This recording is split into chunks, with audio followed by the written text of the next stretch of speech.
Hi friends, welcome to the channel. Today we have a mock interview with Mr. Ketikun, and I hope you are enjoying today's interview and learn something from our questions and answers. Without wasting time, let's dive in. I would like to start the interview right now. Good morning, Mr. Ketikun.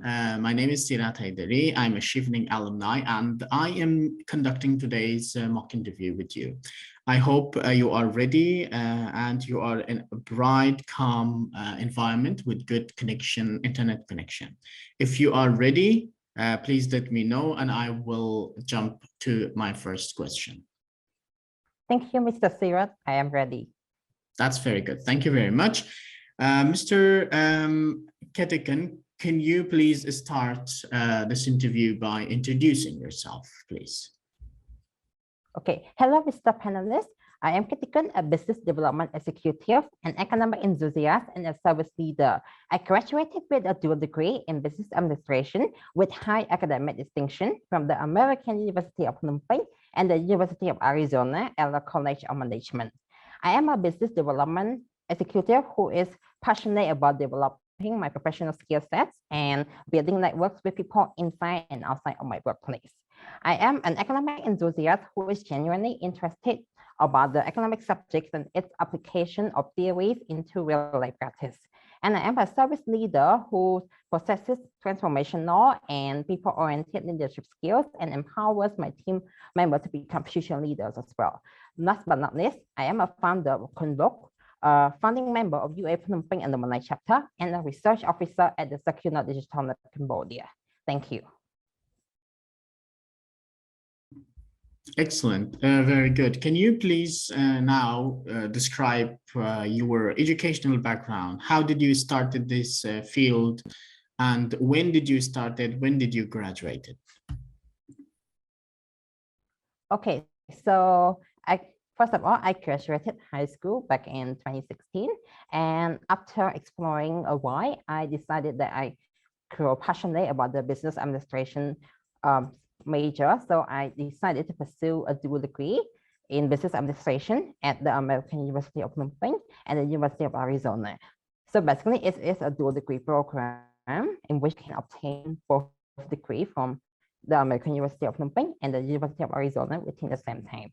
And throughout my university years, I have explored myself and realized that within the business administration topic, I developed a genuine interest in economics.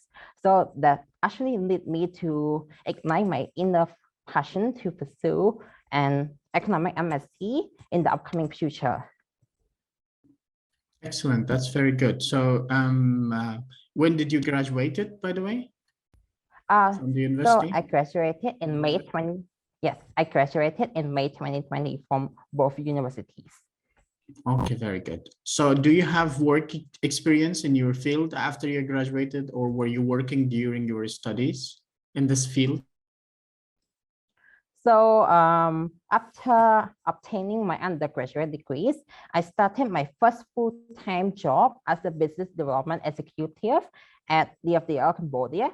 So basically, I'm doing business development and marketing related work in which it involved the analysis of the firm performance and also the firm competitor as well. And I also need to understand the financial and valuation performance of the firm, which is kind of relevant to what I want to pursue in the future, which is economics as well. And besides, I'm also a researcher at Circular Digital Cambodia, which I mentioned earlier. So basically what I do there is to conduct extensive research and write research paper on the topic of digital economy, digital divide, and e-waste, which is also relevant to what I want to pursue in the future for my master's degree as well. Excellent. That's very good. So are you in leadership position in at your job? Do you lead a team or you're not leading any team? I would say I'm in the mid-tier right now. So I do not lead the entire team, but also at the same time, I have a few people under me as well. Excellent. So you are a subordinate. Can you please explain talk about your leadership skills. And what does leadership mean to you? And do you see any difference between a leader and a manager? Okay, that is an excellent question. So I would say that, first of all, I would like to differentiate between a leader and a manager. So basically, a leader is someone who actually leads the team toward the same vision and mission that they set in the first place. And a leader also participates in the decision-making process and the process of making the dream become a reality. Meanwhile, a manager is utilized in the corporate and NGO sphere. So basically, a manager manages a group of people who is under him or her, while at the same time, they were developing and providing skill set to another team grow at the same time as well. So basically, it's quite similar, but it's not interchangeable. And I would say how to describe leadership. For me, a leader is someone who leads by example, while also empower the team to become future leaders as well. Because if you just lead the team and boss people around, you are not a leader. Instead, you are a boss. So basically, it's the key element to ensure that your team learn at the same time, and also you also learn something. And in the future, your team member can also become leaders in any endeavors that they decide to pursue as well. Excellent. Would you like to be a leader or a manager? According to my personal virtue, I prefer to be a leader, but at the same time, if it is in a corporate field, I can be a manager, but my personal virtue should describe as a leader more than a sole manager. Excellent. Can you please explain your experience or participation in extracurricular activities during your education or during your undergraduate degree or now, beside your profession, your work? Okay, so I will start with my extracurricular activities that are involved in my university years. So as a university student, back around 4 years ago, I set a goal in which I want to achieve different things in my different years in university. So in my first year, I aim to do my best on all my academic endeavors. So basically, I was a little bit of a nerd at that time. But as I end my freshman year, I decided to explore myself by participating in numerous clubs such as book club, the Competitive for Community Service Program, which is a teaching program that teach English to grade 6 primary school students at a school in Phnom Penh, and also other clubs such as investment clubs and a few other activities at university as well. And at the same time, I started to enhance my skill set by volunteering for numerous programs throughout my sophomore and junior years. And as I reached my junior year, I decided to focus more on my self-development by participating in competitions such as maybe Go Ahead Challenge and CFA Research Challenge, which focus on my leadership skills and also financial valuation and economic analysis as well. And moving on to my senior year in university, I decided to take leadership role by participating as a vice president and the committee advisor for the Committee for Community Service Program that I mentioned earlier. And I was also an academic affairs officer of the student government at my university as well. So this is how I set my goal of participating in extracurricular activities throughout my years in university. And as of now, I still involve myself in some form of extracurricular activities, such as being founder of Kunbook. So basically, doing a personal blog that release book reviews and also new books update of various genres. And at the same time, I'm also a founding member of the UA Phnom Penh Alumni Chapter, which is an alumni-led association that aims to connect alumni from different generations who graduated from the University of Arizona, dual degree program to ensure that they are still interactive as one community by having like networking activities and also like professional and academic opportunity sharing with one another as well. Excellent. So, I yes. see that you have so many networking skills because you have been in these so much different platforms. Can you please describe what does an effective networking mean to you, and how do you maintain your networks and broaden it? Okay. So I would say in 3 words, an effective networker should be sustainable in their networks, should be interactive in what they are dealing with and the people that they connect with, and also expanding their networks as well. And in order to achieve this, I decided to study from people who, basically my seniors who have done a lot of networking, and ask them how I can be a proficient networker.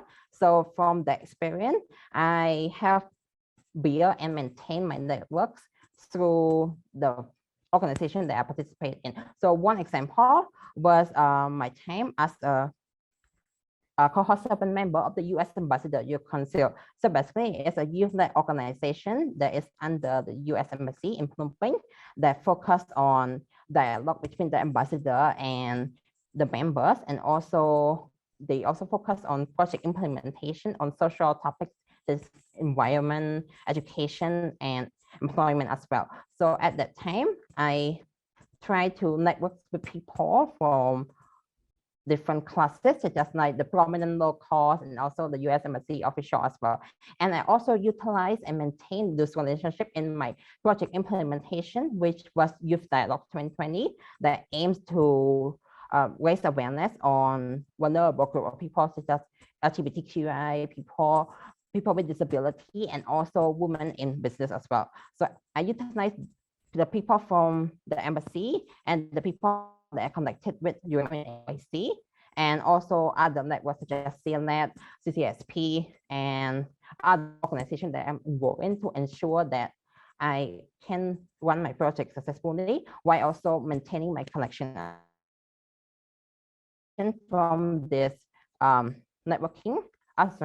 After I graduated from AYC, I still maintain my relationship with the organization as an anonymous by participating in their projects as a mentor and as a guest speaker as well.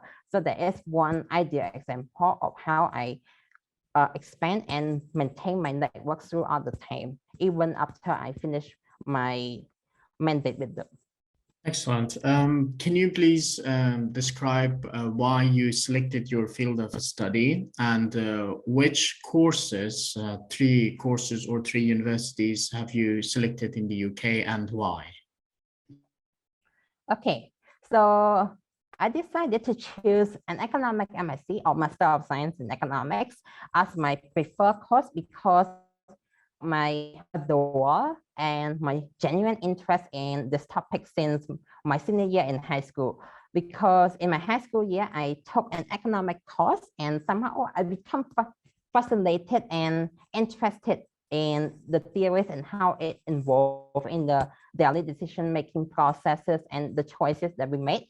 And in university, I also become intrigued by the courses that I took related to economics as well. So it's the sole reason why I want to pursue this course. And in terms of the 3 universities and the 3 courses that I chose, so they are all economics MSc, in which my first choice is from the University of Nottingham, the second choice is from the University of Bristol, and the third choice is from the University of Bath.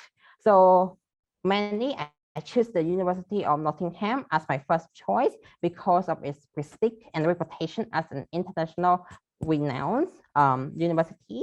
And I also did some research on the university and found out they also focus on research, and they have courses that is relevant to what I want to pursue in the future, such as economic analysis and also development economics, which align with my future goal to become a professional analyst in the short term and an official administrator of economics and finance in the medium term. And another main reason why I choose the University of Nottingham is I have always been fascinated and interested in exploring the city and its culture as well. So that's why I chose it as my first choice. For the second choice, I chose the University of Bristol because of its course module. So basically, it also contains courses such as development economics and behavioral finance, which I find interested to develop empirical insights in this field, and I will find them handy in pursuing my future professional ventures after I come back to Cambodia as well. And another reason, similar to the University of Nottingham, I am interested in the University of Bristol because of its high level of prestige and level of recognition from the league table that I explore as well. And for the third choice, the University of Bath, I chose it because of its expertise in research. So basically, I'm currently a researcher at Techno Digital in Cambodia, and I figured out that if I choose this as my third choice, I can somehow develop my research skill sets. And also, I'm interested in exploring museums and the city culture and Roman architectures. So I did some research and I figured out that Bath is well known for that. So I also choose the University of Bath because of the reason as well. That's very good. Thank you. So the question is, when you are in the UK, what are your expectations and what are your plans? Do you just want to study because it's very intense, master's degree in the UK, or do you want to participate in extracurricular activities or do internships and have a job on your summer break? So what are your plans and how do you manage your time in the UK? Okay, that's very insightful. So I will start with my expectations first. I would say if I get selected as a Chevening awardee, I would say that I expect that the journey will not be all sunshine and rainbow, because at first, like when you move to a new country, you have to get adapted to the weather and also the culture shock as well. However, I would say this will be just a short-term barrier, because maybe after a month or so, I will get adapted to it. And another expectation is that I hope to gain networks with not just the Chevening awardees, but also people, the students from the university that I choose as well, because I'm sure that I will find like-minded individuals who share the same vision and mission that I do, so that we can do something together during our time there. And another expectation is that I hope to understand and absorb the culture and the value that the United Kingdom has, while also trying to promote Cambodia on an international stage as well, because I believe that although it's good to explore something new during your time abroad, you should not forget where you come from as well. So that's all for my expectation. And moving on to what I hope to do during my time in the United Kingdom. So although studying is one of my priorities, I will not just solely focus on that, because being a Chevening awardee is a once in a lifetime experience. So if you just focus on studying alone, you will miss all the beautiful things outside of your classroom and your apartments. So I will ensure to participate in Chevening activities such as the treasure hunt. So I heard it from the Chevening alumni and current awardees that they have treasure hunt to explore different parts of the United Kingdom. And I am excited to participate in this activity. And another thing that I'm looking forward to if I get selected is to participate in the Chevening Summit at the end of my study period, where I can showcase Cambodia to the international world while also learning the diverse backgrounds and culture of people from all around the world as well.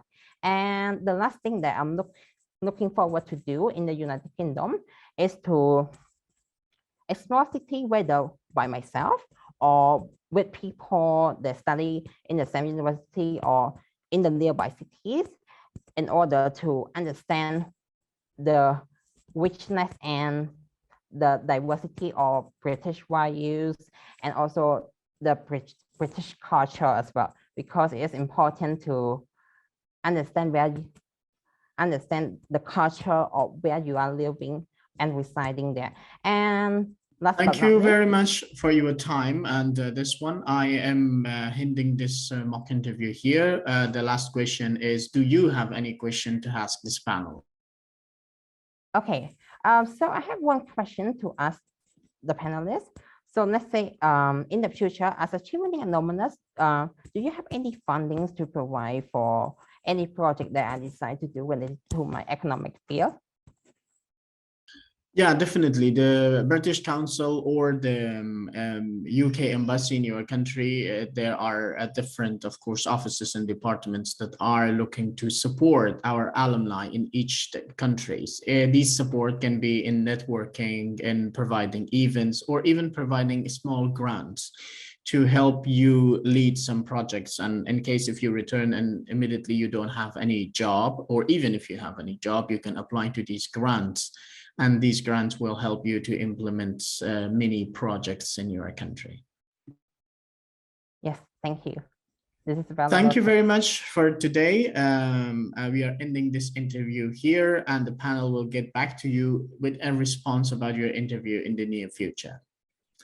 Okay, Mr. Kedikan, this is what the interview is actually. I'm going to, I noted some of the comments for you. I'm going to explain it, expand it further, and I'm going to share the feedback in a few days. If I didn't get back to you like in a couple of days, you can message me and ask me for feedback, okay? And because now another person is waiting in another room, I have to go because I normally don't have time to give feedback immediately, but I will definitely have the comments and feedback, and I should share it to you. Yes, that's perfectly understandable. Yeah. Thank you for your time as well. I wish you best of luck and success. Yes, thank you so much. Have a wonderful morning over there. You too. Bye-bye. Goodbye.